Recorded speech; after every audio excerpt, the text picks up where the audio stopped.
Here's a statistic that should get your attention. Workers using AI are reporting an average 40% increase in productivity. On common work tasks, AI is reducing completion time by more than 60% according to Stanford University. But here's a catch. 95% of AI projects at companies are failing. There's a massive gap between individual productivity gains and organizational success. And today, I'm going to show you exactly why this happens and how to be in the 5% that actually wins with AI. If you don't know me, I'm Rene, founder of Wingrow. I've built AI automation systems for over 100 clients now in the past 3 years and taught hundreds of entrepreneurs about operations and automations. Recently, we've been running workshops for companies to upskill their employees on AI implementation. This video series is based entirely on that workshop content, that framework, the strategies, and real production system that actually work in business. If you're interested in our completely free workshop, the link will be in the description. All right, let's get right into it.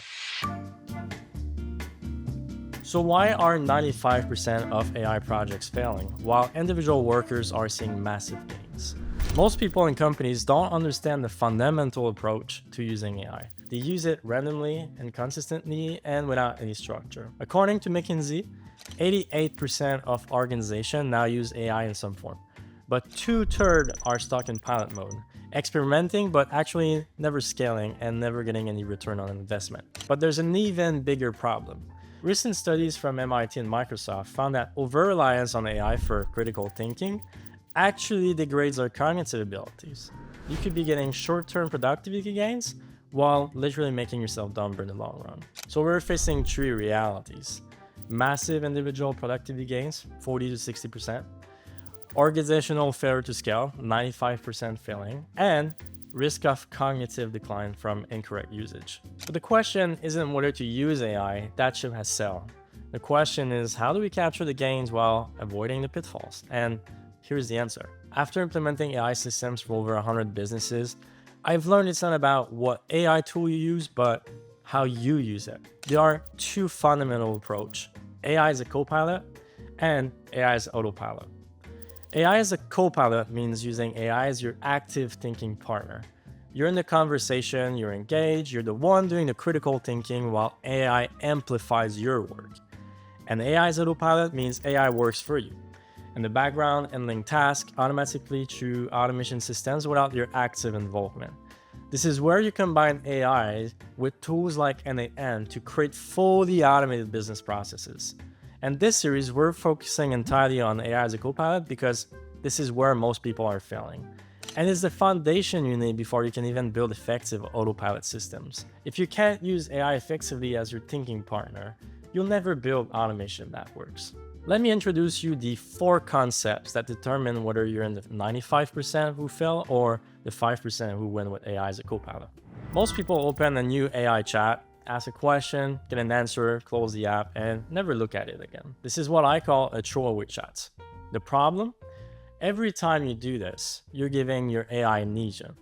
It doesn't remember anything about you, your business, your preference, or your previous work. You waste time re-explaining the same context over and over again. And the solution is dedicated spaces, maintaining ongoing AI conversations where the AI learns about you and your project over time. Think about ChatGPT projects or cloud projects where you keep all the conversation about a specific topic in one place. This single shift can capture most of the 40 to 60% productivity gains. In the next video of the series, I'm showing you exactly when to use throwaway chats versus dedicated space and the framework for setting these up properly.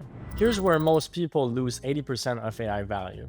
They don't structure the context properly. An AI with no context is like a new intern on a day one. An AI with well-structured context is like a senior consultant who knows your business inside out. The difference in output quality is massive. Context structure has actually 3 levels. Foundation context, who you are, how you work, what's your business doing, project specifics, what you're currently working on, goals, constraint, and session updates, continuous information as you work and as your project evolves. When you layer context properly, AI stops giving you generic response and starts giving you tailored solution that actually fit your business. In the 3rd video of this series, I'm breaking down my exact context framework with templates that you're going to be able to copy. This is critical. The MIT and Microsoft studies found that people who use AI wrong are losing their critical thinking abilities. And here's what wrong looks like. Write me a marketing strategy, create this system for me, make this decision for me. You're outsourcing the thinking entirely. You get an answer, you copy it, you use it, but you don't understand how it got there. And over time, you lose the ability to think through these problems by yourself. Here's what right looks like. Here's my current thinking and the marketing strategy. What am I missing? I'm designing the system with these components. What edge case should I consider? Or I've outlined these options, help me think through the trade-off. Do you see the difference? You're still doing the thinking, you're using AI as a thinking partner, not as a replacement for your brain. In the fourth video of this series, I'm covering the 3 rules that keep you sharp while using AI heavily, so you get the productivity gains without the cognitive decline. Most people spend 5 minutes every time they open AI giving unstructured context and getting mediocre results. Or you can spend 15 minutes once creating a proper setup and getting constantly better results forever. But it goes beyond the time saving. When you can complete work 40 to 60% faster without sacrificing quality, you're directly increasing your profit margins. If your cost per hour is, let's say, $50 and you sell your hour at $150, cutting work time in half increases your profit by 25% on that project. And if you fill that time saved with more billable work, you're looking at 75% profit increase.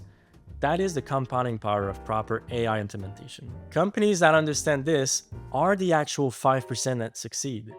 The 95% who fail are using AI randomly with no system. So here's what's coming in this series based on our workshop. And the next video, I'm showing you why I use AI wrong for years with throwaway chats and a dedicated space system that actually changed everything for me. You'll see inside my actual AI workspace with real client example. The third video is going to be the complete context structure framework that we use, the 3 levels, the templates I use, and how to set this up for your business so that you can copy the entire system for yourself.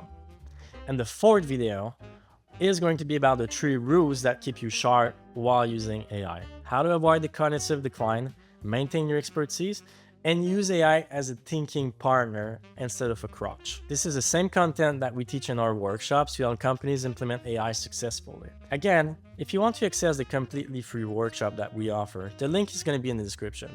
And this is in theory. This is what I use daily in my business, and I have implemented for over 100 clients across different industries. So please subscribe and hit the notification bell so you don't miss the next video where I'm showing you my actual AI setup. If you want the workshop materials, templates, and framework as we go through the series, join my free Skool community. The link is in the description along with the complete workshop. And let me know in the comments, are you currently using throwaway chats or do you have dedicated spaces set up? Be honest, most people are doing this wrong and don't even realize it. See you in the next one.